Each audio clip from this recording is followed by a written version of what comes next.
Rajiv, you can show your first opening thing so that we can admit participants.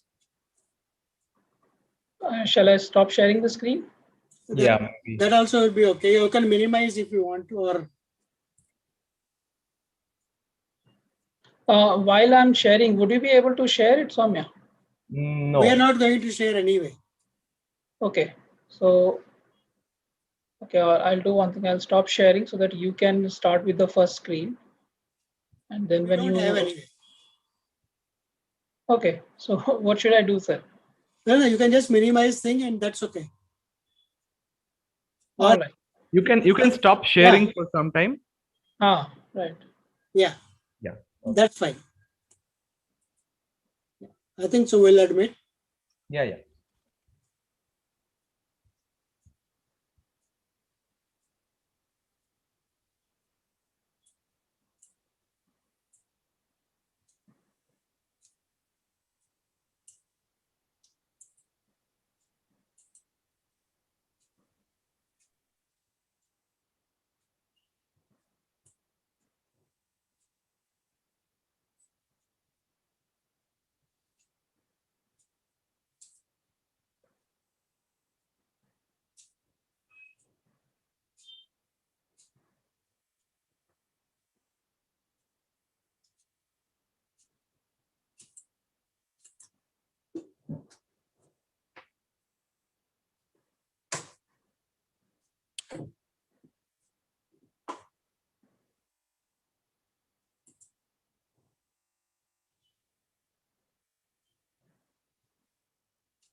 Sir, can we start? Yeah, I think, is it okay, Rajiv? Shall we start? Yes, sir. Sure. Yeah. Okay. So let us, you can, recording was paused, I think. Yeah. Okay. Yeah, please. Yeah. Good evening, everybody. Let me welcome you all to this session of Math Clinic. My name is Inder K Rana. I think most of you probably already know me. Anyway, so slowly you will come to know me. Okay, so today's session is going to be art of asking questions and math explorations. Math explorations are an important aspect of teaching and learning of mathematics as such. And they form an integral part of IB curriculum. And asking questions can help in doing math explorations well. So there are two parts of the session today. The first part of the session will be facilitated by Rajiv Jha, and the second part will be done by me. In the first part, Rajiv will be taking us through math explorations specific to IB curricula. And I will be doing later on some examples in asking questions. So let me introduce Rajiv Jha. Rajiv did his MSc from Pune University, Department of Mathematics, and later also did B.Ed from Tilak College, Pune. He started his teaching career in the NW College, Pune, and later joined the Bishop School Junior College in Pune, where he was there for about 2 years. Other schools he has worked with are Symbiosis International School, Pune, International School of MB Lonawala, Aga Khan Academy, Hyderabad. He is currently with the Dhirubhai Ambani International School, Mumbai. Rajiv loves to interact with young minds, present them with challenges, and see them succeed in their own pace, which is very important. And he also loves to inspire young teachers who join his institution. So with this short introduction, let me ask Rajiv to start his presentation. Rajiv, please. Good evening, everyone, and thank you, Dr. Rana. It is indeed a pleasure to share this presentation with sir, because as a student, Yeah, I've read his books in master's program, so thank you so much. This part of the presentation is very specific to the IB curriculum, and if you are an IB teacher, then you would not have much difficulty understanding this. But in case you are not an IB teacher or a student, I would suggest you to, just do a quick Google search on math exploration in the IB diploma program, and you will see something relevant. Okay, so I would like to start with the disclaimer that these are completely my thoughts based on my experience of working with students on various explorations and my experience of marking explorations over the last 15 years. So this is in no way uh, an exhaustive presentation. So probably you can pick up certain things from here. All right, so I would like to start with the aim of mathematics explorations in the IB curriculum. Well, uh, it is brought in the course with the understanding that this will present students with the opportunity to explore the topics they are interested in without the limitation of time or other constraints that are usually there in written examinations. Okay, so I think it would be a good idea to first start with an example of what an exploration looks like in the IB curriculum. So I would also ask you to refrain from taking screenshots because these are some copyrighted materials. Okay. At the end, I will share my email address. You can get in touch with me and I'll see whatever work, whatever documents can be shared, I would share them. So I would like to start by, as I said, with an example. Okay.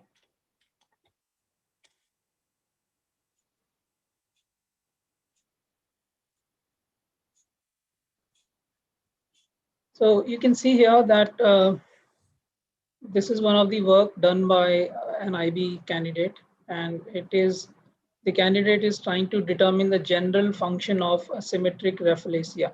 It's a kind of flower which we find in nature. Okay, so the candidate has taken a picture and its corresponding, geometrical picture here. So this is from an IB higher level candidate, and you'll see the difference later when I speak about the criteria. So it starts with a table of content, etc. So the candidate gives a good introduction and why he was interested in doing this, what was his motivation. So that is the rationale, his reason behind choosing this topic.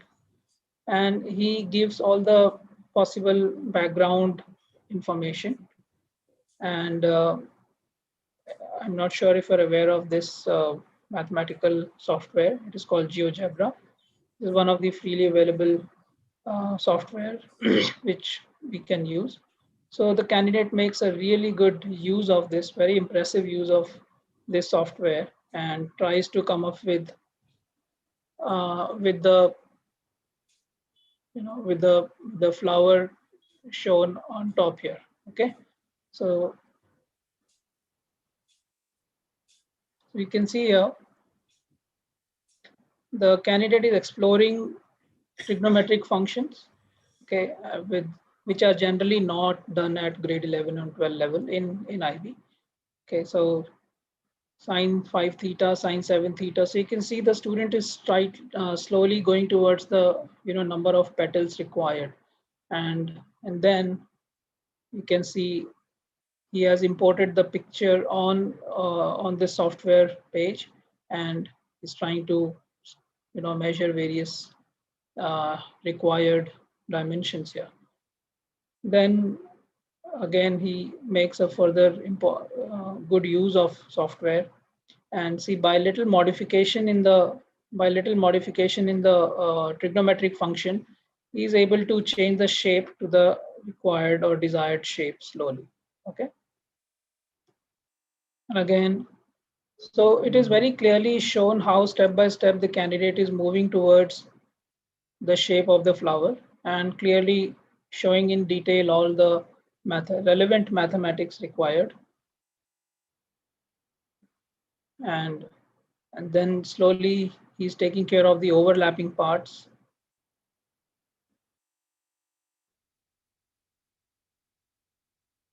Okay. And now you can see the inner part of the flower is put here. And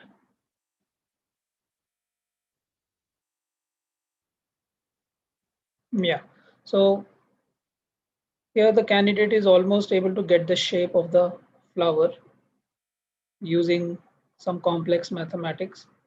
And then the candidate is trying to generalize this equation, okay? Generalize the equation of each petal.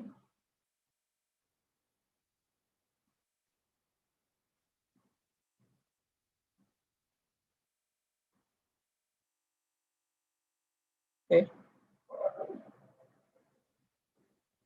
Then, and this is really a very detailed piece of work. You can see that here the candidate has even taken care of, the part whether the petals are touching the inner circle or not, right? So this is a really sophisticated use of the software.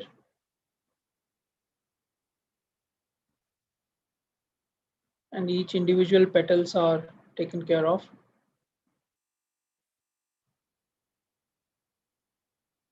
And then at the end, the candidate is writing in his conclusion how was his overall experience, what were the limitations, what were the challenges the candidate faced while doing all the work.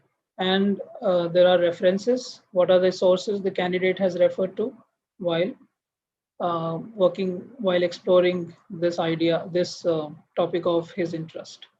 Okay.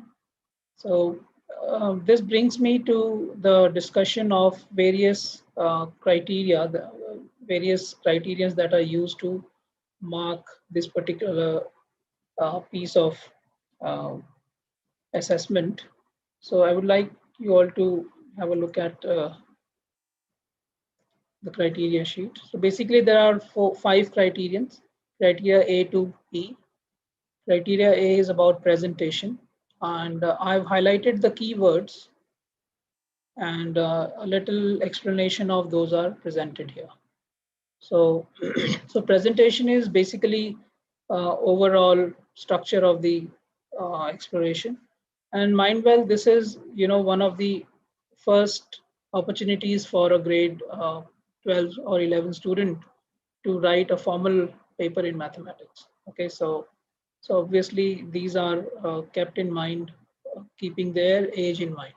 So presentation, as you would see, it talks about a keyword coherence. So coherence basically means how well all the parts of the um, all the parts of the exploration connect with each other, whether there is a flow or not, and it is easy to read or not. Okay, and also it is to be kept in mind that the targeted audience here are is the peer group of the student who is writing the exploration. So sometimes the topics chosen are very ambitious, and the candidates classmates may not be able to read it without referring to some extra sources, or even may not be able to understand even if they refer to extra sources. So such kind of uh, topics should be avoided, and it should be kept in mind who the audience are. So yeah, so that was about coherence. Then it should be well organized. That means all the diagrams, tables, graphs, etc., whatever you are using, they should be at the correct places. Okay, so the reader um, need not flip the pages back and forth to find where a diagram is, which is being referred to in the ongoing discussion. It should be concise. That means there should be no unnecessary repetitions of the graphs or diagrams, etc. Then there is a criteria of mathematical communication. So this basically assesses how well the candidate has used mathematical terminology, mathematical language, notations, etc. And if the candidate has defined the key terms or variables used appropriately or not. So for example, if you're doing, well, many of the candidates who do a math exploration, sometimes it is based on some ideas in physics, okay? And so it is absolutely important that you define the key terms. For example, if you're using, say, drag force, you have to define what a drag is in the context of the work. So again, multiple forms of mathematical representations are needed. Then all the work should be logically developed. Okay, and that will all that will be assessed under mathematical communication. So you can see that it says mathematical communication is relevant, appropriate, and mostly consistent. Okay, so minor errors can be, pardoned, and the candidate can still achieve the highest level 4 here.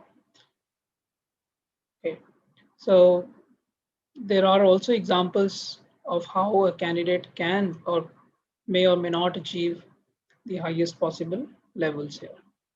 After I finish going through the criterion, I'll again go back to uh, the examples, and I'll try and show you where all these things are evident in the work.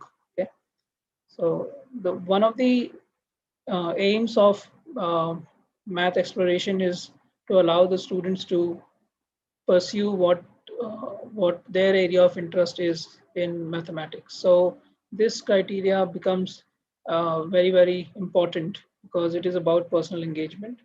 And so you can see that, well, the criteria does not tell much. It just says some personal engagement, significant personal engagement, and outstanding personal engagement. So what are the ways in which these can be demonstrated in the work? That is a question which teachers and students need to understand. So you can demonstrate some personal engagement by simply collecting a data. If you are performing an experiment, you can collect your own data and you can analyze your own data. But if you want to show significant personal engagement, then probably you can model that data.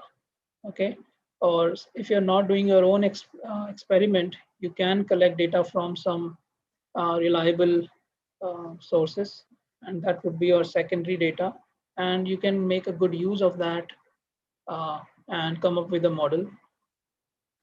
Then outstanding personal engagement would be how well you are engaged in the exploration in multiple ways, okay, and how you may bring in another perspective, another way of looking at the results, and so on.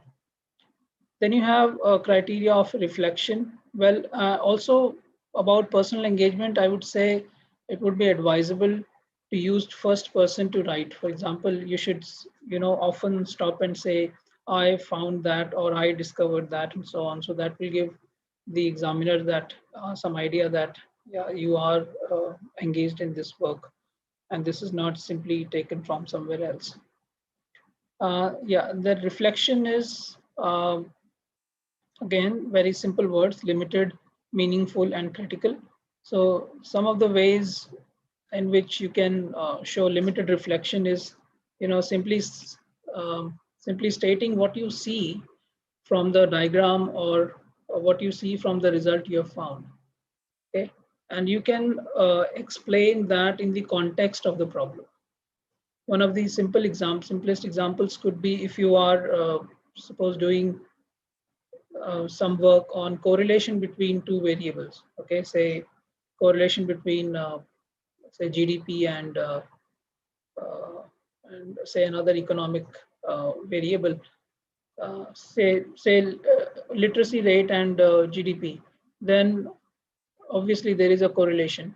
So how well you express your findings, how well you interpret that in the context of the problem would be something to do with a meaningful reflection. Okay. Some of the ways in which you can show critical reflection is how, you know, uh, what further can be done with that, and discussing the implications of the strengths and weaknesses of your approaches. Okay. Now, this is criteria E, and possibly the most valuable criteria out of the 5, because this is worth 6 points. And this is the only criteria which is marked slightly differently for standard level and higher level course students. So if, in case you're not aware, mathematics is offered at 2 different levels in the IB curriculum.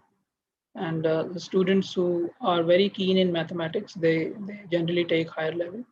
And students who feel that they are going to need mathematics for some further courses later at the university level, but they're not very, either very interested or they're not very good in math, they tend to take standard level. So this is the only criteria which is marked slightly differently, as I said. And you can see that the descriptors have, first line is absolutely same. Relevant mathematics commensurate with the level of the course is used. Okay, so for a 3, you must do mathematics that belongs to the standard level syllabus. Okay, because there are certain topics in the IB curriculum which are already mentioned as prior learning topics. Okay, so for example, if you're doing a wonderful exploration on, say something to do with triangles, or say Pythagoras theorem, then no matter how good it is, it would be under some relevant mathematics and cannot achieve a score more than 2. Okay, so to achieve 3 or higher, you have to have a topic from math standard level course. And again, it is about understanding you demonstrate in your work. Okay, so limited understanding would lead to a 3 points, and some knowledge and understanding would lead to 4 points. And I think everybody who has done the course for almost 2 years, it is difficult not to demonstrate some knowledge and understanding, right? So everybody should be able to achieve a 4 at least in this criteria. And then for a 5, you have to demonstrate a good knowledge, and for 6, it should be thorough knowledge that should be demonstrated, and it should be error free. For 5 points, minor errors can be ignored, and candidates can still score 5 if good knowledge is demonstrated. How it is different from Math HL criteria E? Well, you will see that again, the first line is same, relevant mathematics commensurate with the level of the course is used. And for a 4, good knowledge and understanding are demonstrated. Now again, you can see in higher level, right from 3 points, in order to achieve 3 points, the math should be error free. Okay, so mathematics explored is correct. And then for a 4, it should be good knowledge and understanding. For a 5, it should be, well, there are some important words here: sophistication or rigorous mathematics is used. And it says thorough knowledge for achieving a 5 or a 6. And to achieve the highest level in Math HL, it is sophistication and rigor. So what does sophistication mean actually in the context of IBHL, and especially in the context of HL exploration? I would say sophistication means the topics that are for higher level. Okay, as I said, standard level and higher level are the 2 levels at which the course is offered. And it is also the case that standard level is a complete subset of higher level. Okay, so the topics which are in standard level are also part of higher level, but for to be considered a sophisticated topic, it should be completely from the higher level. Or even if sometimes it is from standard level, then the exploration should be done at a level of mathematics which is beyond a reasonably good standard level student. Okay. And of course, a thorough knowledge and understanding are demonstrated. But in this case, for 6 point, it says sophistication and rigor is there.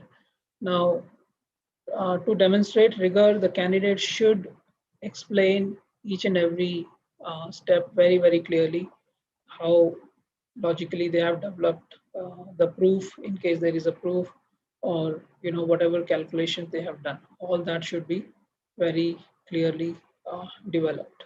So let me go back to another example and try to show you. As I said, you can collect your own data. You can do your own experiment, etc. So I have an example where the candidate has applied the idea of Poisson distribution from statistics and queuing theory to minimize waiting time at McDonald's. Okay, we all know when we go to these fast food restaurants, there is very often a long wait you have to do. Okay, so the candidate has tried to model the best way in which you can minimize the time, and this is based on a very local area, the city of this candidate, and there is some background information, and it's really important that you make the reader understand why you have chosen this, what made you get interested in this topic, okay, to show your personal engagement. So here you can see the candidate is clearly defining what are the what are the steps we take when we visit a fast food restaurant. We arrive at the queue, we have to wait, and then we leave the queue. So basically the candidate exploring what is the total time, waiting time required. So you can see there is a picture with time where the candidate shows some people waiting in queue, and the candidate has clearly defined all the key terms here, which will be part of criteria B. Okay, what does it mean to arrive in the queue? What is service time distribution? What is the meaning of system capacity? And so on. Okay, so you can see everything is clearly defined. Again, the candidate is going to use a model, Candle's model of one of the models in queuing theory, and then he is coming up with his own notations. All right, so here FIFO stands for first in first out, and so on, and clearly assumptions are being stated, so that would form the part that would be taken in criteria D, reflection. And there is sometimes some overlap between criteria C and D. When you are reflecting, it could also be taken as a good personal engagement, but nevertheless it can also form part of reflection. So you can see the candidate is trying to model using Poisson distribution, and all the necessary calculations are shown. Then the candidate is also going to apply chi-square test for the goodness of fit. Okay, how well the model fits the data. The goodness of fit will be used, and yeah, so you can see the table. This table shows very limited data, and because the bulk of the data collection is shown in the appendix at the end. Okay, which is a good way to not um, deviate from the main exploration, so the whole data is presented in the appendix, how the candidate went about collecting data at different times of the day. Okay, probably on a weekend as well, where there could be more rush, and so on. And some repetitive calculations, etc., are shown in the appendix. So, so that makes the work really precise. And you can see the candidate has used various software. Yeah, you can use, it is allowed to use any software you want. It could show calculations. You can use it to show calculations, etc.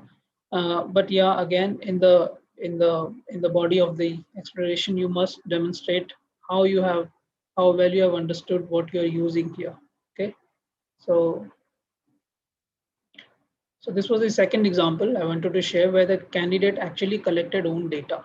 So the first one which I shared was about modeling a flower using again very sophisticated in a very sophisticated way using math software to come up with the model of the flower with, of course, with some good math, which is at par with the level of the course, but the candidate has definitely gone beyond what is there in the course. The third example I would like to share with all of you is um, one where the candidate is trying to model the human voice, his own voice using what is called the Fourier series. Okay, so you can see very clearly the aim has been stated.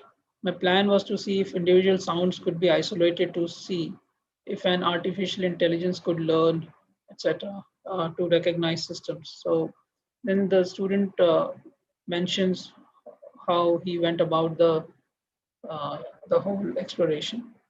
Okay. You can see there are well labeled graphs which are relevant to the topic. And Fourier series is something which is not part of the grade 12, grade 11, 12 course in the IB. I don't think it is also part in the CBSE or ICSE. But the candidate is trying to explore that. So all the necessary background information is provided. Okay, and then how adding more and more terms would lead to uh, change the shape of the graph to a square wave that has been considered here. Okay. And what are the basic calculations that are required, how we can calculate the values of different coefficients, that is taken care of, and so on. So this is also a very good exploration. So you can see the different areas in which an exploration can be undertaken by 16 to 18-year-old candidates. And I would like to say a few words to the students and also to the teachers based on my experience of marking these explorations.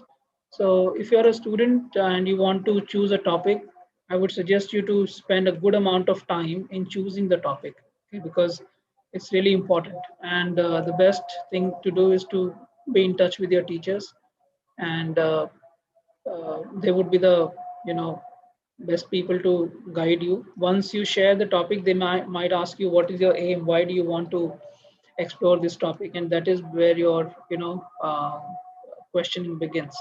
If you're able to state a good aim and probably come up with good mathematics that is required, then your teacher may just give you a green signal to go ahead. And if you are a teacher, then I just wanted to say that though this piece of work is really good, but the way this has been marked is not the best way. Okay, because you can see here that the teacher has only written which criteria the teacher finds, say B plus. So B plus stands for this particular part of exploration takes care of criteria B in a positive way. Okay, etc. And then later you will see the teacher has also mentioned where the candidate shows good reflection or good personal engagement. So here C plus is personal engagement, applying Fourier series. Then later you'll see the candidate says the teacher has marked here for uh, good use of mathematics. So criteria E is shown here. Okay, probably a better way would be something like this. You can see here the teacher has not only indicated which criteria it is, but has also justified this. Okay, so a good reflection because the candidate is comparing the model of Rafflesia flower in Cartesian form with the actual flower. Okay, so you will see these evidences here. Here, the teacher finds both all the three criterions here: personal engagement, reflection, as well as good use of mathematics. So it says fine tweaking of the transformational variables. So as you can see, a lot of transformation of function has been used. Transformation of trigonometric functions has been used here. So that is what the teacher is trying to point out. So this is um, a good way of marking candidates' work, because when the moderator is moderating this work, and if they do not see the justification by teacher, then it is very likely to be marked down. Okay, and so in spite of doing a good piece of work, the candidate may lose the points that the exploration deserves. So you can see here the candidate that there are good comments by the teacher, and that really helps the moderator in the process of moderation.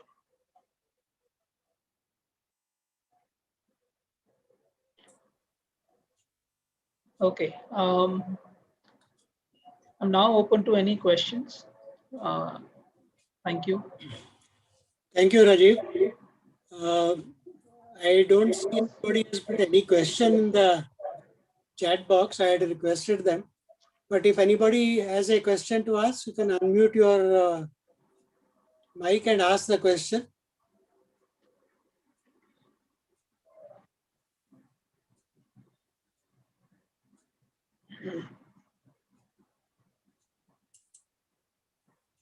Yes?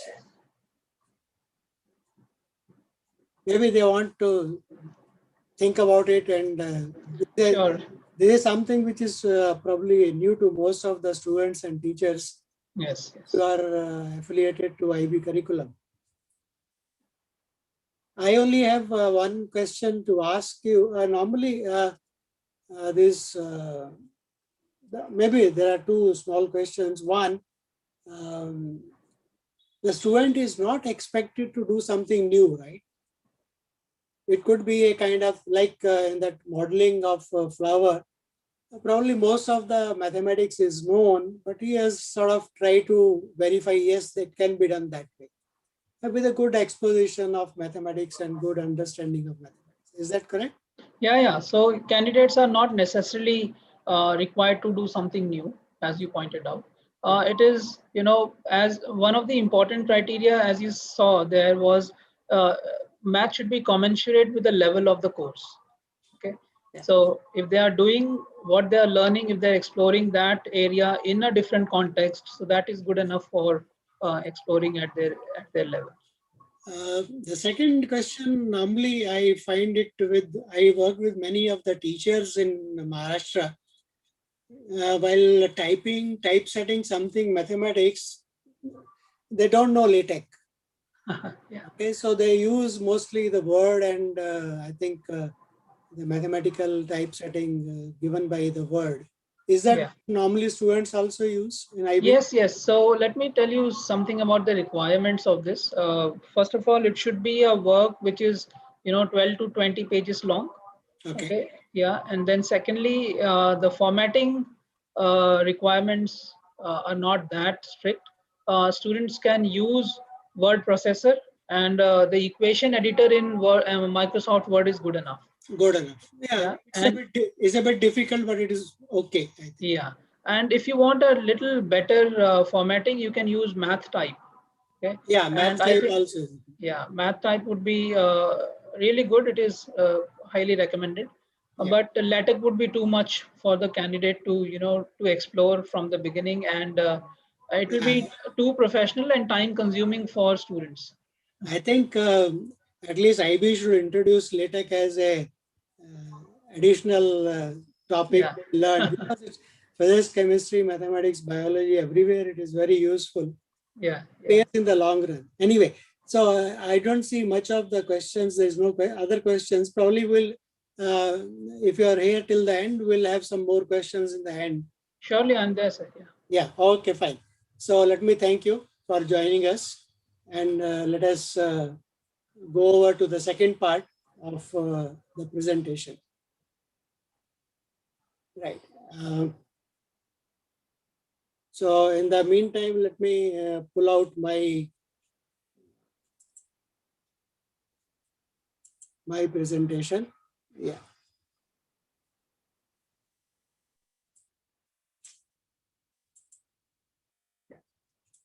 So let me share my screen.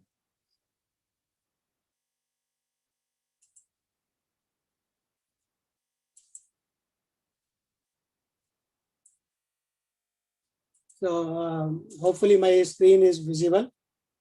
Yes, sir. Okay, fine. Yeah. So as you saw, math explorations are mandatory for the IB students. They are required by the curriculum, and with a very good reason for why they should do math explorations.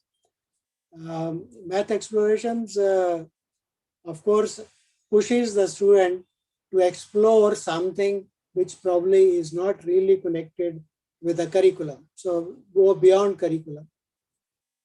And also in the explorations, the student is asked to ask questions of their own. So they ask questions and try to answer. So when you say ask questions, they have to I'm just trying to see the chat, if I can see the chat. If not, Soumya, you will keep an eye on the chat, okay? Yes, sir. Okay. So let me not go too much into seeing everything at one place. Okay. So in math explorations also are important because it gives students time to do something at their own pace, at their own speed, and without being bothered about really, if it is not a part of the curriculum, that some outcome is required. Of course, if there is an outcome of the exploration, that is very good. But so let me just start with saying that George Cantor, a very well-known mathematician, in his PhD thesis, he said, in mathematics, the art of posing a question must be held of higher value than solving it. The reason I think he meant was that when you pose a question, you have at the back of your mind curiosity to learn something, to explore something, right? So that is very important. Curiosity is the beginning of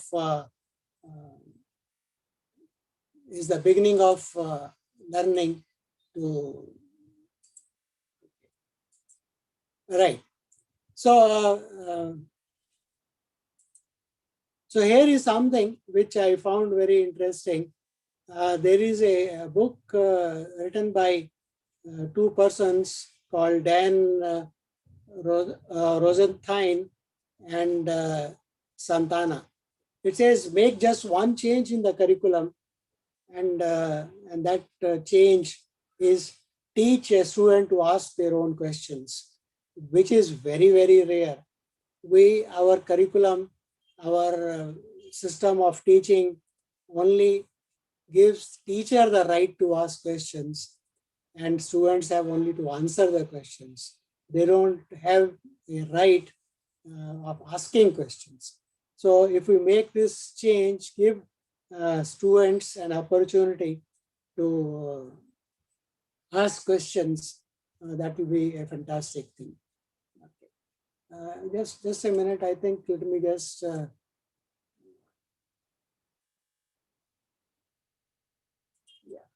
okay.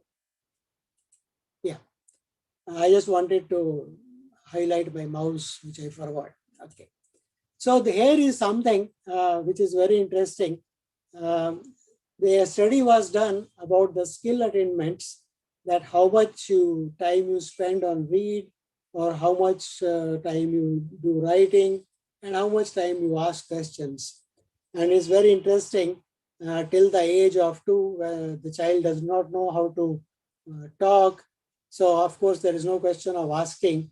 And we know that between the age of 2 to 4, this is age of 4, 2 to 4, every kid has a question to ask, because the child is learning. He is curious. Why this? How this? Why not this? Why this? And so on. And we by 3 or 4, we start reading and writing, we start going to school. So this is the dark blue curve. is the writing. We learn to write and we learn to read. So our reading, and slowly at some point by the age of 10 to 11, our all these three graphs almost sort of intersect. Our asking questions have come down to around 60%. Reading is also 60% and writing is also 60%. But the asking questions declines, and by the age of 18, you stop asking questions.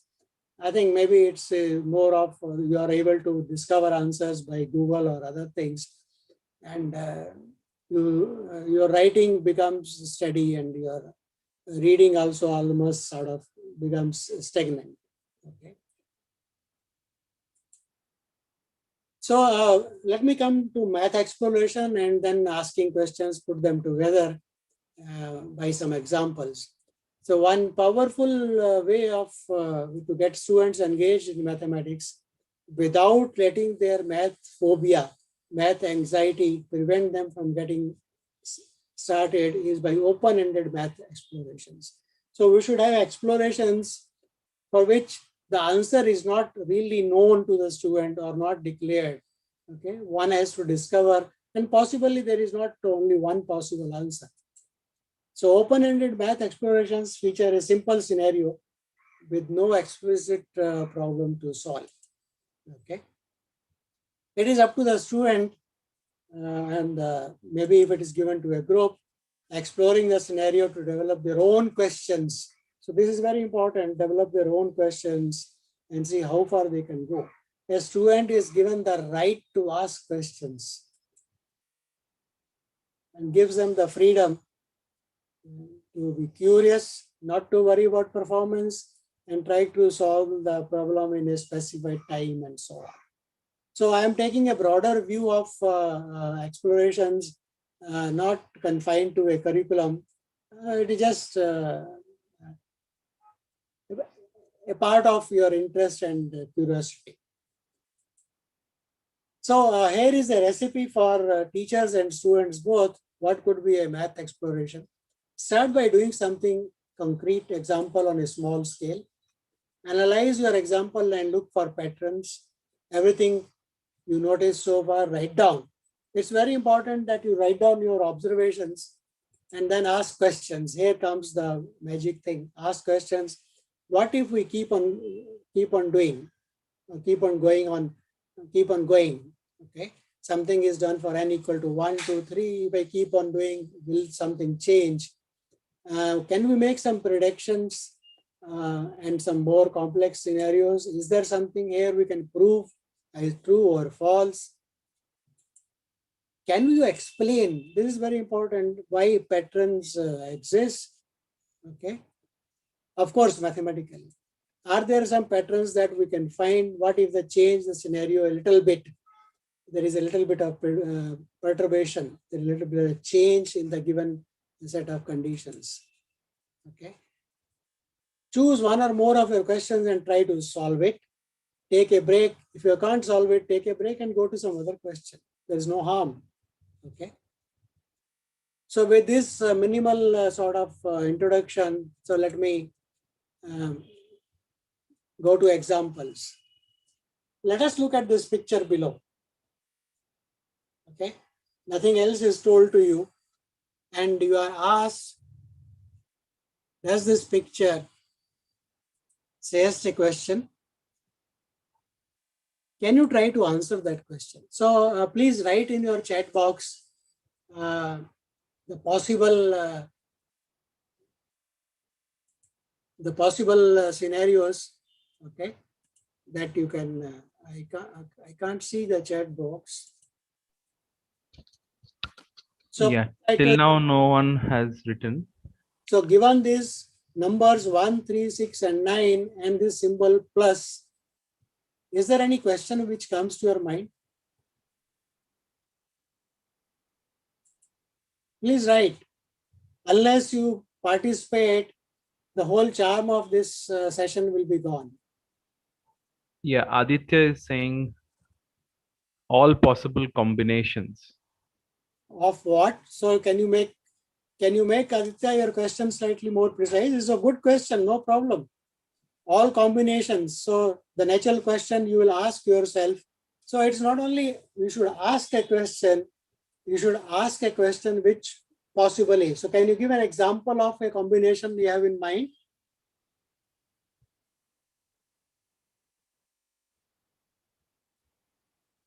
Sir, can we allow him to speak? Yeah, why not? Okay.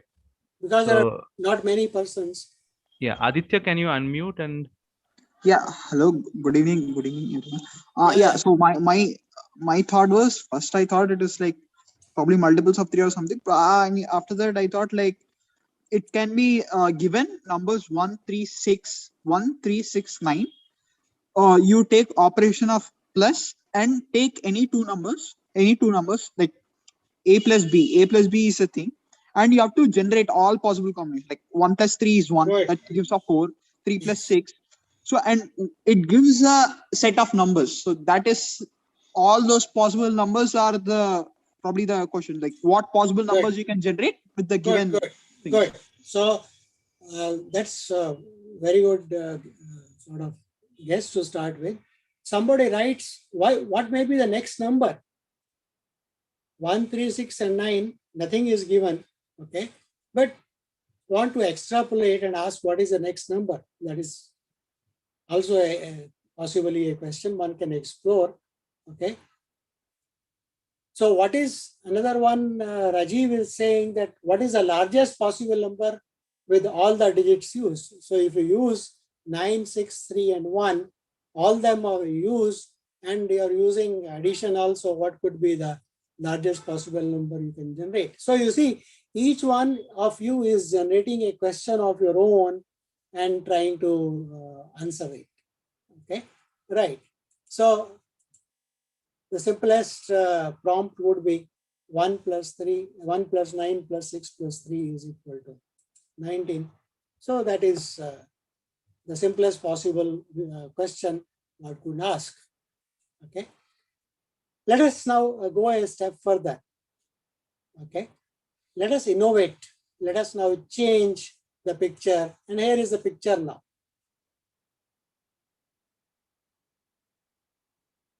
So what question?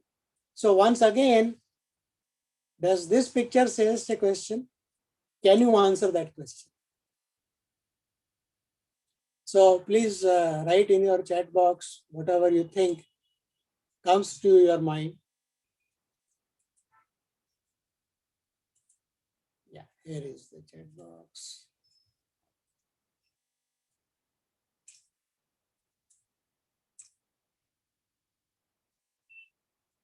So if the picture is not very clear, I can explain that 6, 1, 9, and 3, one of them, each box can contain any one of them.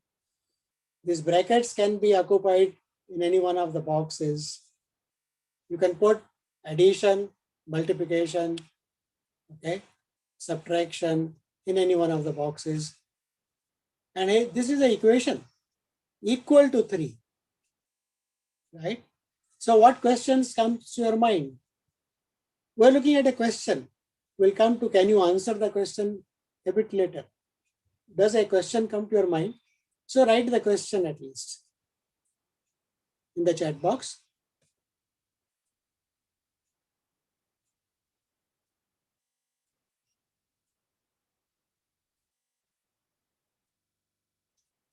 So somebody writes, make a equation using the given symbols which is equal to 0.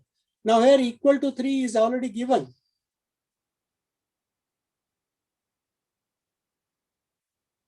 Only these boxes on the left side are to be filled, okay, so that you have a mathematically correct equation. Yes. So the question is, can you fill up these boxes with the symbols, either the numbers or the symbols or the operations, so that the answer is equal to 3. So now try to answer that.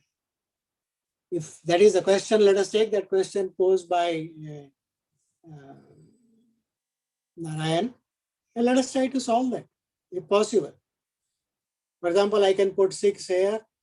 I can put plus something, then bracket minus bracket something, divide something and do. So it's fill in the boxes. So can you try to answer this question? Try it. So the question is here. Using the 4 digits 1, 9, 6 and 3 only once, and the operations plus, minus, multiplication and division any number of times. The numbers 1, 9, 6 and 3 have to be used, and only once they can be used, one and only once. Operations plus, minus, multiplication, division can be used any number of times, but you should have a proper mathematical equation.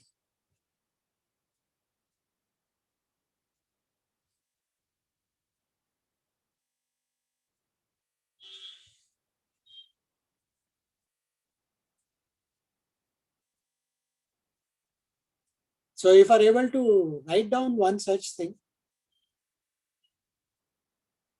I'm using very elementary mathematics, but to exhibit the use of asking questions and extra explorations together. Okay. Maybe I should show you something that I tried.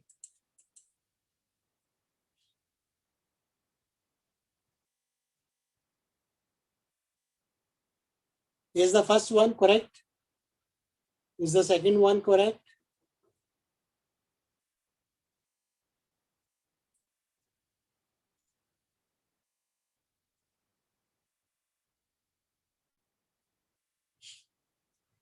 You see, this is something which I tell all the teachers. You take an answer and try to frame a question out of it.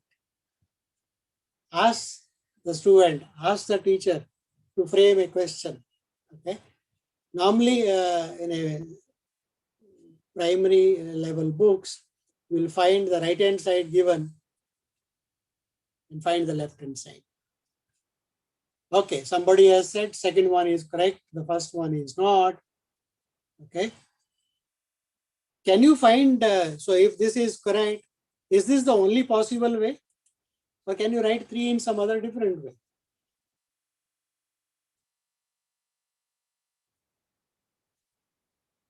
Okay, so first is not correct, second is correct. Some of you have discovered this. That is trying to show right hand side is equal to left hand side. But our aim now is to write 3 as an equation involving 1, 9, 6 and 3 and using the operations plus minus. So you see already we are started thinking what could be the possible answer. It is possible. Okay, so try to do it yourself later on. Let me not spend too much of time on this because I want to do. For example, I can go a step further. I can say that try to generate all these numbers. 1 is equal to using 1, 9, 6 and 3 only once and only once, and using these operations try to generate this. Okay. So you can extend this exercise further. Okay. Here is another extension. Let me give you an equation. 6 multiplied by 9 divided by 3, this brackets plus 1 is equal to 19. Please check, is that okay?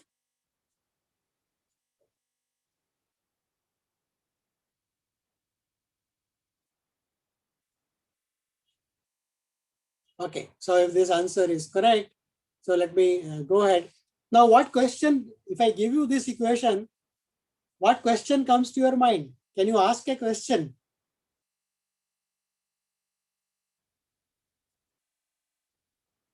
Can you ask some question based on this? Of course, these kind of things are done very often in primary level.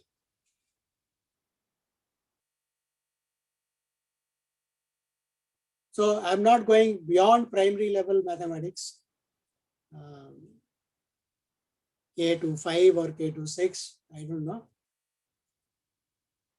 So can you, I just give 2 minutes. Can you think of a question based on this equation?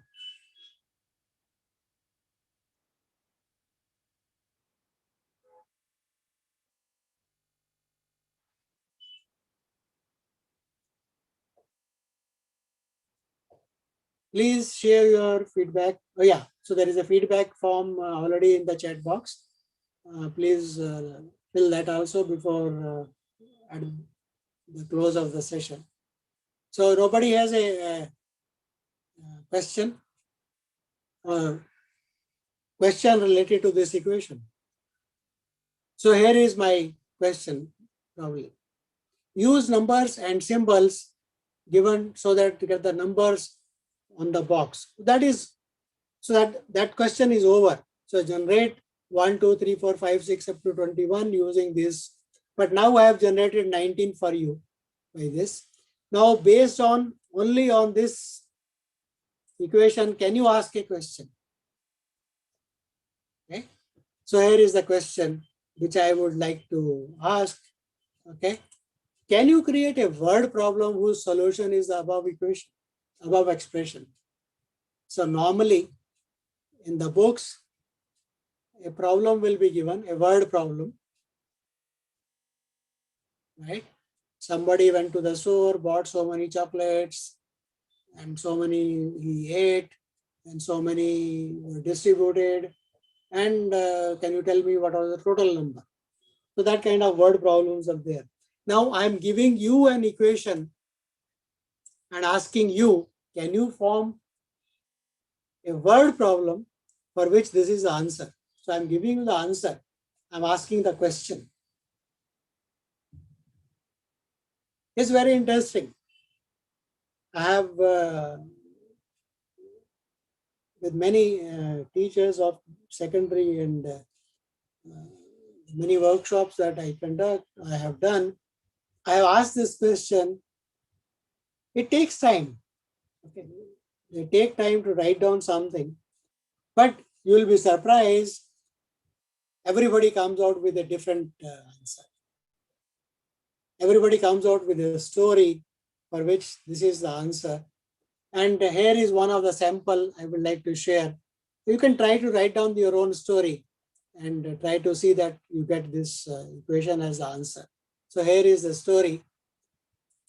A man divided 9,000 rupees among his 3 children. Okay. So pertaining to this equation, I am forgetting the thousands, I am keeping only 9. So 9 in 3 children, 9 divided by 3. 2 of the children spent the money to buy a new mobile and a new dress. The third one put his share in a fixed deposit.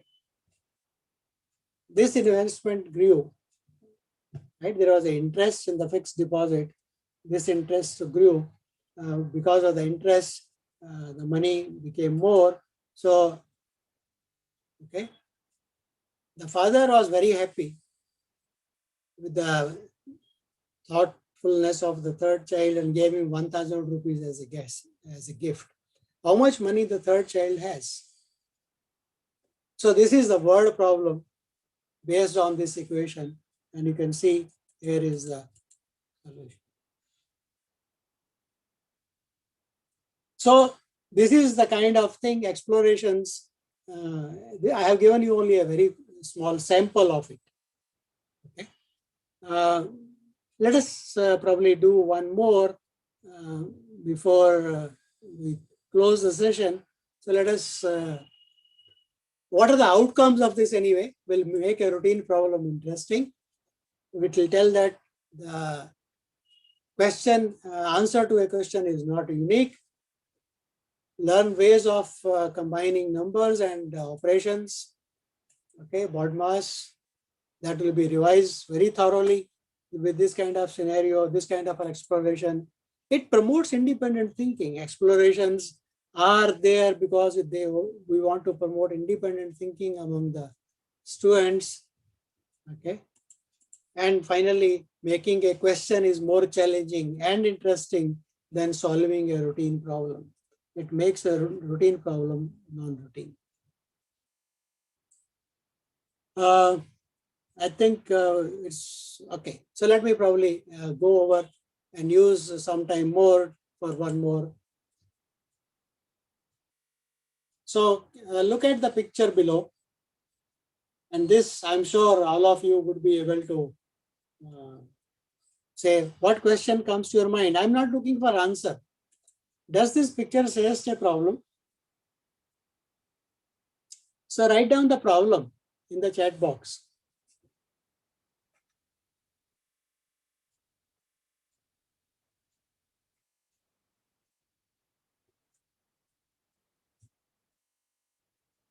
Can you write down the problem in the chat box?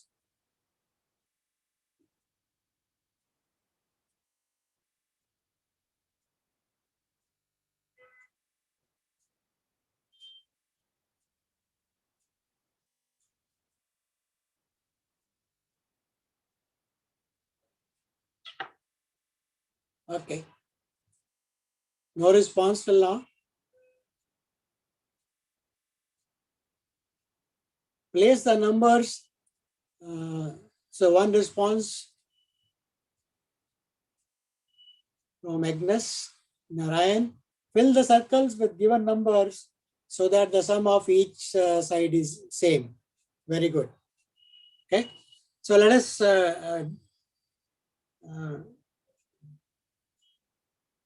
three squares. Okay, I don't know. Okay. Yes, that is one of the questions one can ask. Okay. So let us do a very simple problem that let us, instead of doing it with the, so let us take the numbers 1, 2, 3, 4, 5, and 6, and let us try to put them in these boxes, in the circles, so that the sum of each side is equal to same. Okay. You can try on paper and pencil if you like. Let me probably take you to a site where you can do it using GeoGebra. So let me GeoGebra org.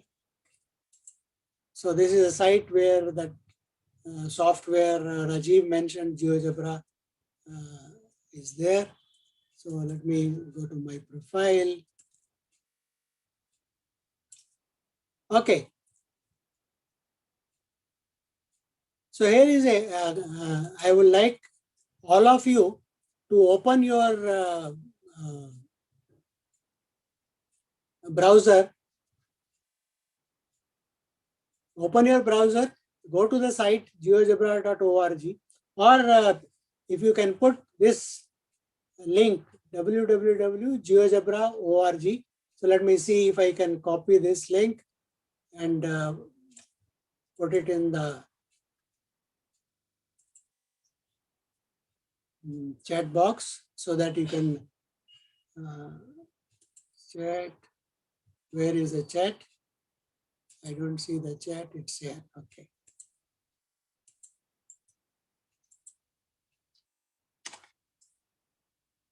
Either you can go to geogebra.org and join the class, or if you put this link, you will be directly taken to the class.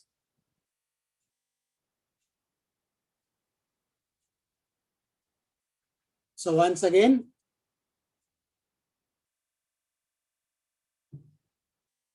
I don't see that you have, yes, Soumya has joined it. Soumya has joined the class. Rajendra has joined.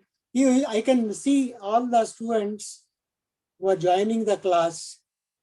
Okay, I can see them. And so Agnes has started working. So you are presented with a GeoGebra applet where you can drag the numbers 1, 2, 3, and 4, 5, and 6 and put them in the circles. You can drag and put them in the circles at your, yes. And see whether you can make the same sum. Very good.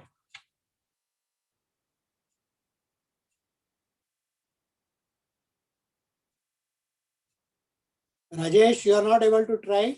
Able to start? In the applet above that you see, okay?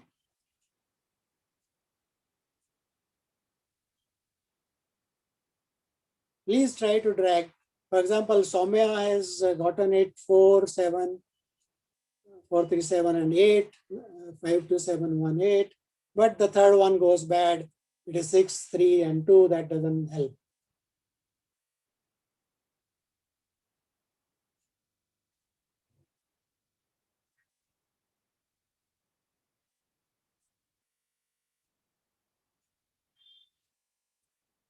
RK Rajiv has done it. Rajiv has finished one task. He has gotten the solution. In this, I can hide the names if you want. See, this is something you can use in your classroom. You can frame a activity and give your students the link and they join. Okay. So,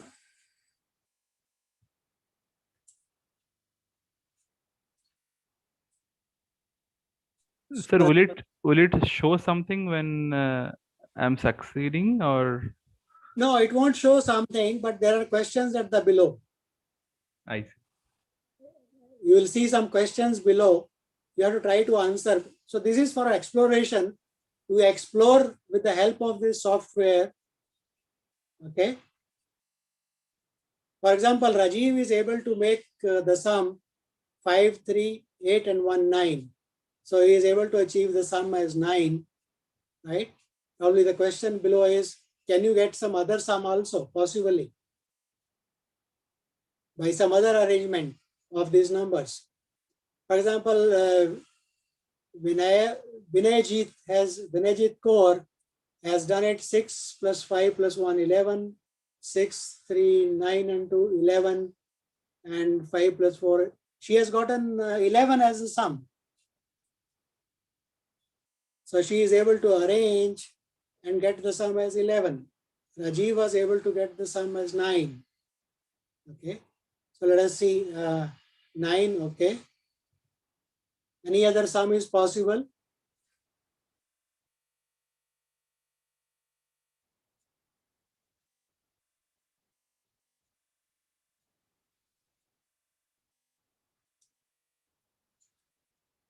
I can see also the answers that you are ticking. I can see live. What are you doing and what are the answers you are getting? For example, I clicked on Rajiv's name and this is what he is doing, right? This is what he has done.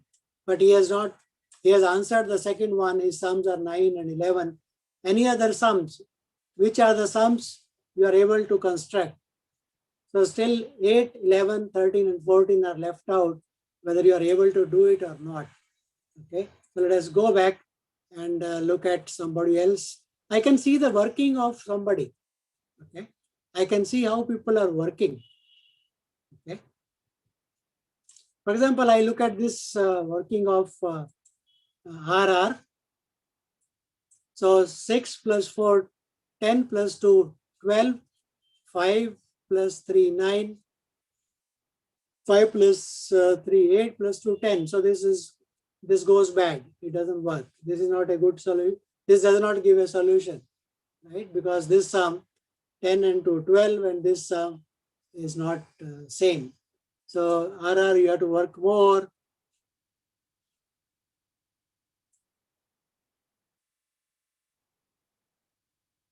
She 8 doesn't come up because she is not able to do 8.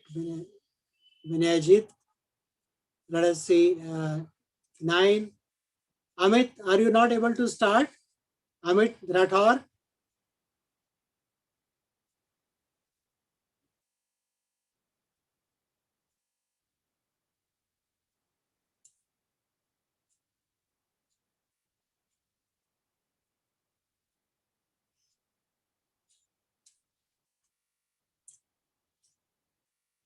Yeah, I think this is now a game where one can keep on playing at your own space, at your own pace. You can do it. So let us see. I am intervening. Aditya, is that a solution? No, that is not a solution.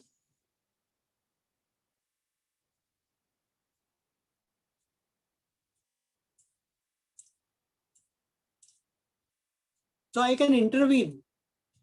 I can intervene any one of the people.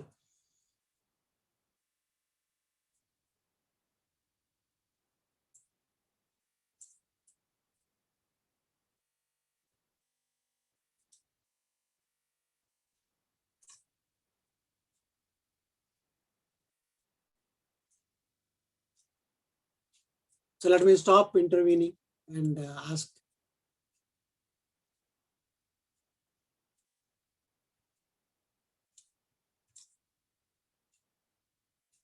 Okay, 11 was attained. Yes, Vinayajit has gotten 6 plus 5, 1, 11, 12, 6 plus 9 is 11. So now you should do. I think you are near a solution now. So if I take it out and take this here, no, that doesn't help. Okay, so that doesn't help. Sorry. This is 12. No, that doesn't. I thought I can change your thing and make it 12. So shall we go ahead with the presentation? I think let us, because I have given you an activity which will take time. Okay. But sir, what is the answer for the second question? Like, Which is the second question? Okay, let me just. What are all possible? Yeah, what are the all possible things? Yeah, so let me probably see here. So minimum is 9 and maximum is 12. Is that okay? The minimum sum from these given numbers you can make is 9. 3 at a time, right? But how do you show that 8 is not possible? Yes, I'm not solving everything for you. Yeah. See, when the minimum sum is 9, you can't achieve 8, right? So the answer lies here. The minimum from 1, 2, 3, 4, 5, 6. So you can't go below 9 and you can't go above 12. And you can achieve each one of them. So this is the correct answer. You can have a configuration with 9, you can have a configuration with 10, you can have a configuration with 11, and you can have a configuration with 12. That is possible. So you see, even simple activity with explorations can lead to, okay, let us see what is it. Yeah. I think there is a possibility to see how many people have done what one. And statistically, one can see how many people answered what is possible in GeoGebra. So let me go back to my presentation. Sorry. Where is my presentation? Yeah, so please stop GeoGebra.org. You can try it later on if you like. Okay. And let us come back to, so this is a problem we were trying and the minimum number. So let us write the solution in terms of, now let us do some mathematics. So A, B, C, D, E, F, let us put them. So you see that A plus B plus C should be same sum S. So call that sum as S. Okay. So mathematically we are trying to solve it. Okay.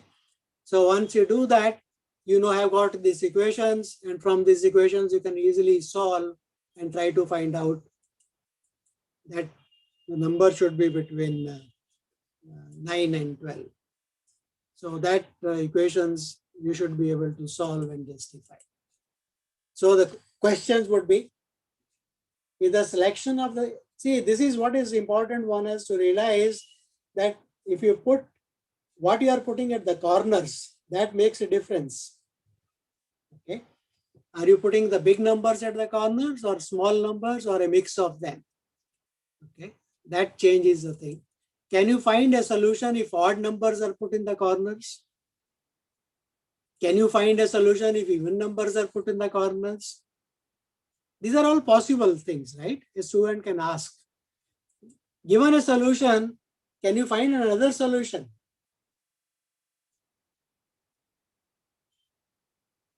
So here is a mathematically, how do you come to that? So let us say this is S. So we'd like to change these positions in such a way to get another solution, right? So let us do that. So let us choose a number beta, right? Such that beta minus A, beta minus B, beta minus C, beta minus D, beta minus E, beta minus F, all of them give you the same set again 1, 2, 3, 4, 5, 6, 7, 5, 1, 2, 6. That means beta should be bigger than any one of them. Okay. And you should get some answer. So beta should be bigger than or equal to 7, right? Because of then only 7 minus 6 will give you 1. So you already have an estimate for beta if you want to do that. Okay. So let us do that. So you get beta minus A plus beta minus B. So the equations now will look like this. Okay. Since beta minus A has to be bigger than or equal to 1 actually, and less than or equal to 6, so we have beta should lie between 7 and 12. That is the only possibility for beta, right? So if we take beta as the minimum possible, say 7, what do we get?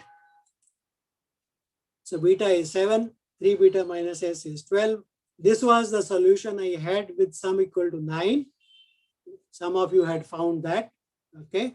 So here, if I take beta equal to 7, then let us see what do I get. So what is beta minus A?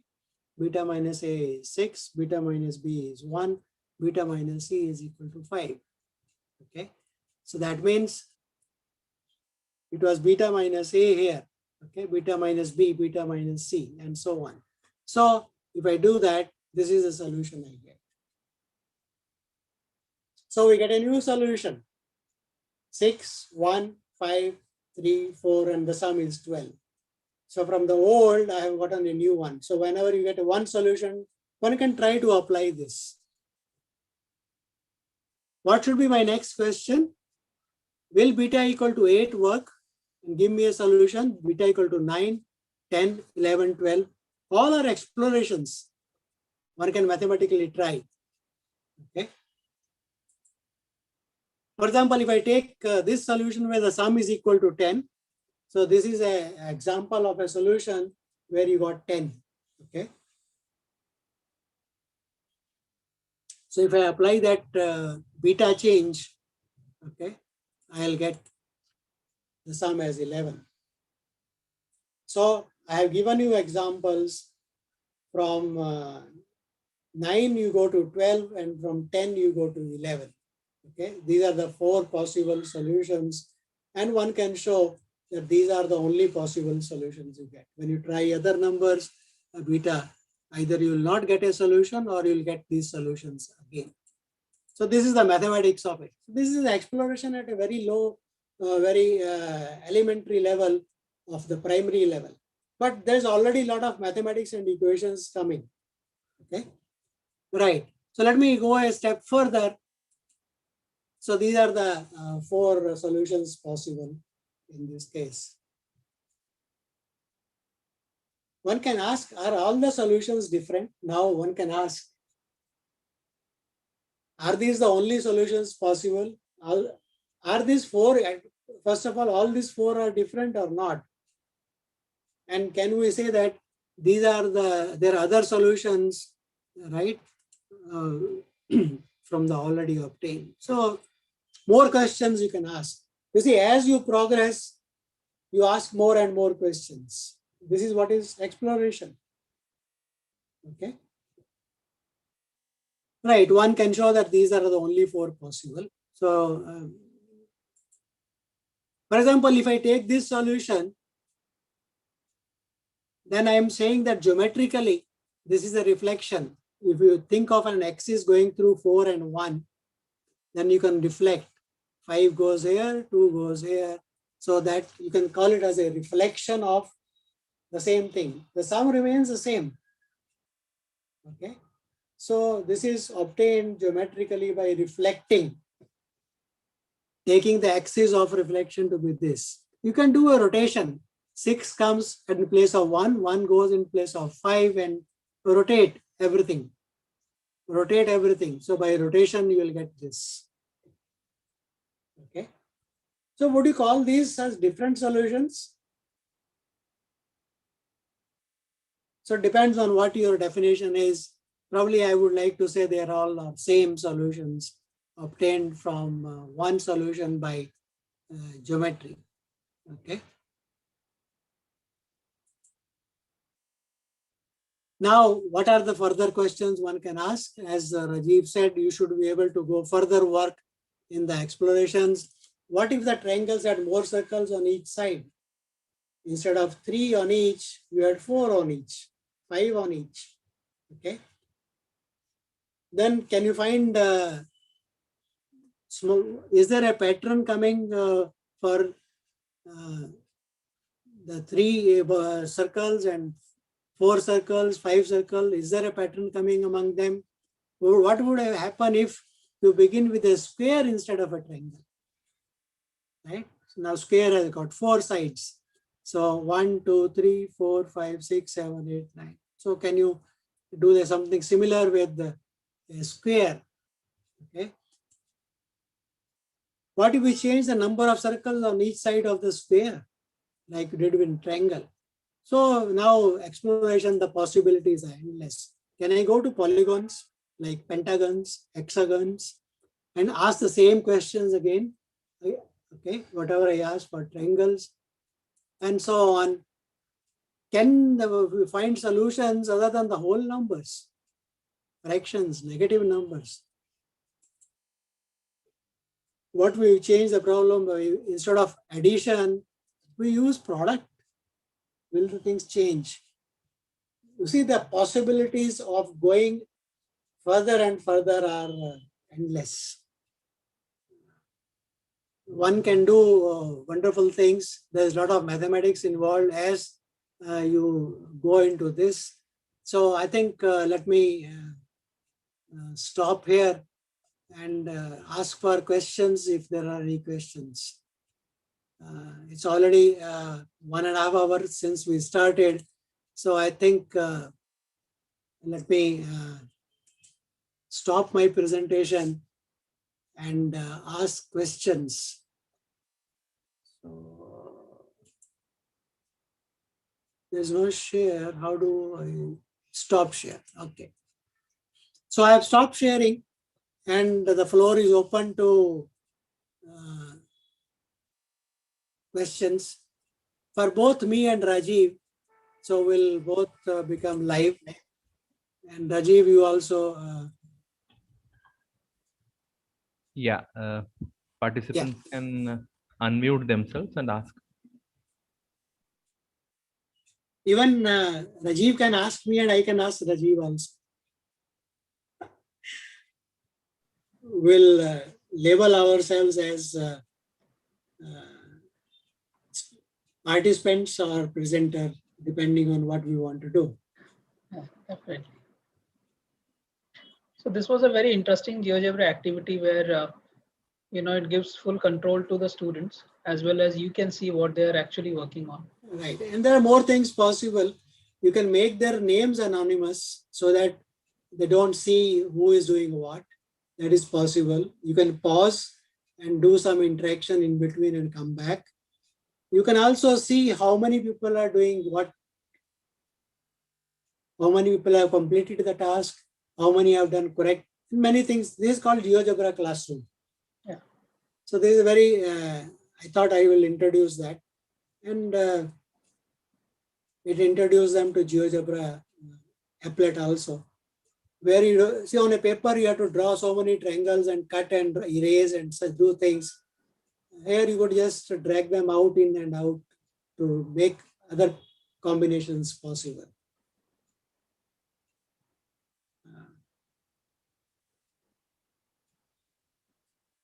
I don't know whether people have still questions to ask or not. How are exams in IB curriculum? Rajiv, for you something. Yes, surely, sir. See, as I said, um, math is offered at two different levels, standard level and higher level. So at higher level, there are 4 components. There are 3 written exam papers and 1 is internal assessment, that is exploration. So, and the 3 papers are of different nature. First one is without calculator. It is a paper worth 100 marks, 110 marks, and students get 2 hours to write this. And second paper is again 110 marks to 2 hours, but this is with calculator. And the calculator the students use is called a graphics display calculator. So, sir, if we have 1 minute, can I just demonstrate Yes. what a GDC looks like? Yeah, please. Okay.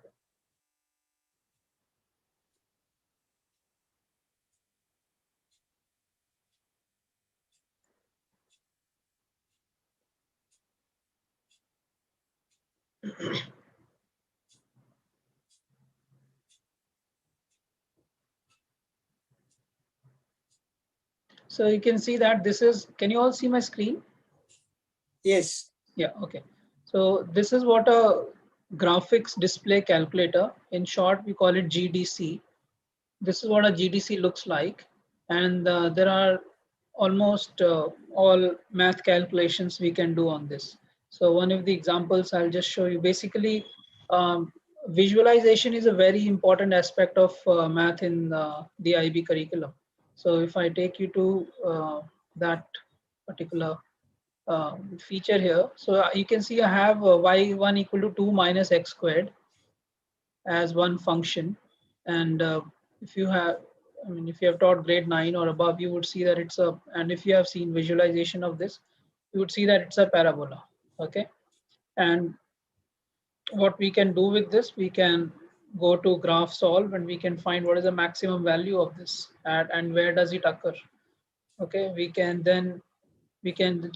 draw 2 functions and we can find the point of intersection of these. Okay. So it shows where the graphs intersect.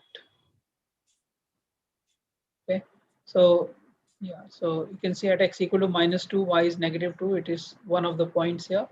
The other point is when x is 1, y is 1. So this is just a very simple idea I have demonstrated to you. You can also use it if you've taught grade 11 and 12. You can use it to find, area under the curve. So for example, if I go here, say 2 minus x squared, and if I want to find what is the area,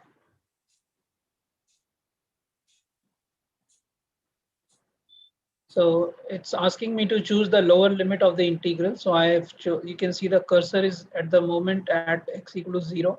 So when I click on, when I execute, it will take the lower limit as 0.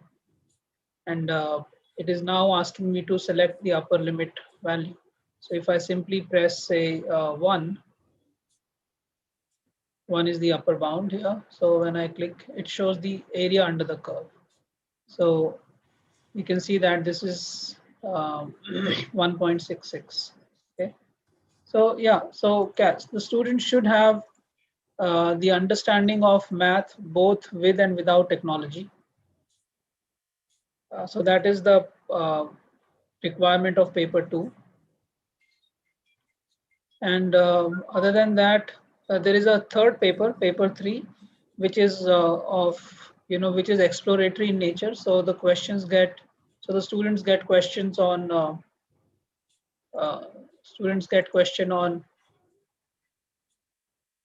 exploration and modeling kind of questions. And the fourth component is internal assessment, that is math exploration. And in standard level course, there are 3 papers. I think Rajiv, probably they can communicate with you, and most of this is available on internet also. Yes, surely. So they can find it there.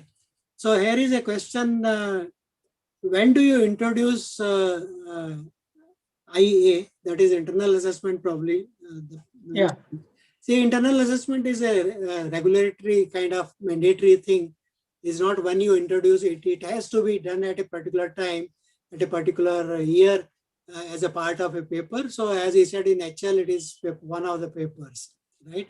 But if I have to answer this kind of a question, I would say that all teachers, math teachers at all levels, should introduce not internal assessment, but math explorations. Mhm. Whether you want to assess them or not, that is up to you, but you should introduce them, because math explorations help you to learn a few things, and at your own pace, gives your mind an independent thinking and so on. And that is why, that is the reason it has been included in the IB curriculum. Those were the guiding principles, because normally it is not done in a classroom, in what other boards, and they realized it should be done, so they made it mandatory. You see, that says that only when you do something with the as a rule, Hello? it is done. Okay.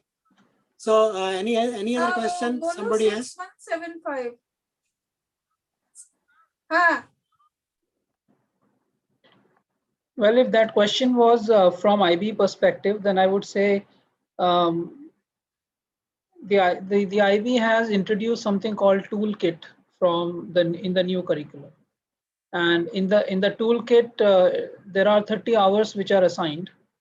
And in the toolkit, we have to work in the class. We have to assign class time where students develop these skills of using, math software, or do some statistical analysis, work on data collection, work on data interpretation, and all that, so that they are ready when the IA is actually, when the time comes to do the IA, they are really well prepared to undertake it on their own.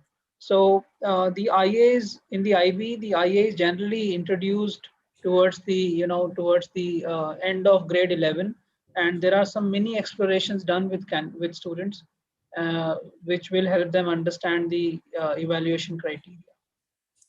Yeah. So I hope these kind of things are done in other boards also, keeping time so that students learn about other things also.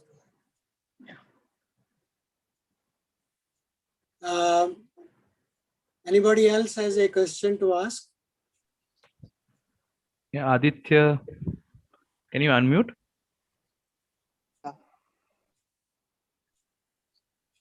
The question is, how are math explorations in undergrad? That is your question? Yes. Unfortunately, none of the universities, see, undergraduate is in colleges, right? The more we go beyond school, there are very few places where explorations or anything else is done other than 5 papers, 6 papers, 7 papers, elective 1, elective 2, and so on.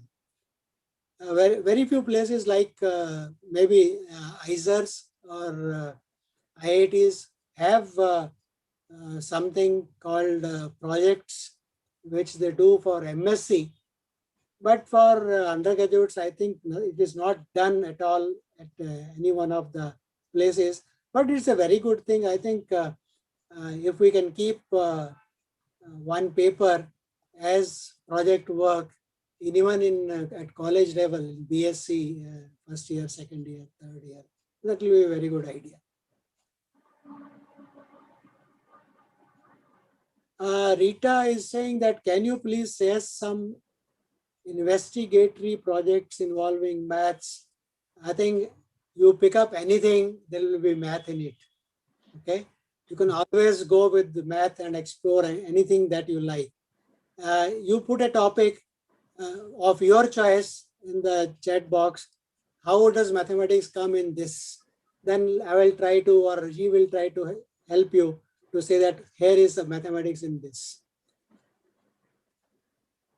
If you like, you can visit the site of American Mathematical Society, ams.org. Okay, I have put this in the chat box. Go to this site, ams.org. There is a section devoted to called math moments, I think. Okay, there is a section called math moments, which deliberates on various things, various topics where mathematics is used. And you will be surprised, right? From cancer detection to GPS to, you name it, sports, everywhere mathematics is there. And not only this place, ams.org gives you some short write-up on that topic. So each one of the topics is a very good topic for math explorations for students, I would say. It's a good beginning. Read that short introduction and do a exploration on that. They give you hints, they give you material where you can read more about these things and so on. And student, anybody is free to take it up and do it. Yeah, Rajiv, you want to add something? Yeah, I just mentioned another school level site, sir. Yeah. Enrichmath.org. Enrich, yes. So, and it has, you can start with a simple problem and it will give you, graded level of exercises on the same topic. Yeah. And this site also gives you teacher's perspective, what teacher should do for a particular problem, how much you should intervene probably, and when you should intervene, what student can do, and so on. So it's a very good place to look for small, short projects, but very interesting.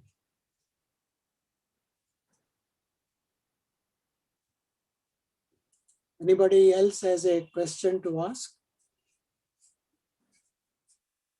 So, or comment to make, or share some something of your own. Otherwise, you can always communicate with both of us on email. So let me formally thank Rajiv for sparing the time and sharing from the curriculum point of view, IB curriculum point of view, what many of these things were new to me because I have never sort of looked into my IB curriculum. But it's good to know that there is a place where, according to some criteria, math explorations are being done and evaluated. Thank you, Rajiv, for coming. Thank you, sir. Thank you so much for the opportunity. My pleasure, our pleasure. Thank you, everybody, for joining, whosoever are left, and take care, please.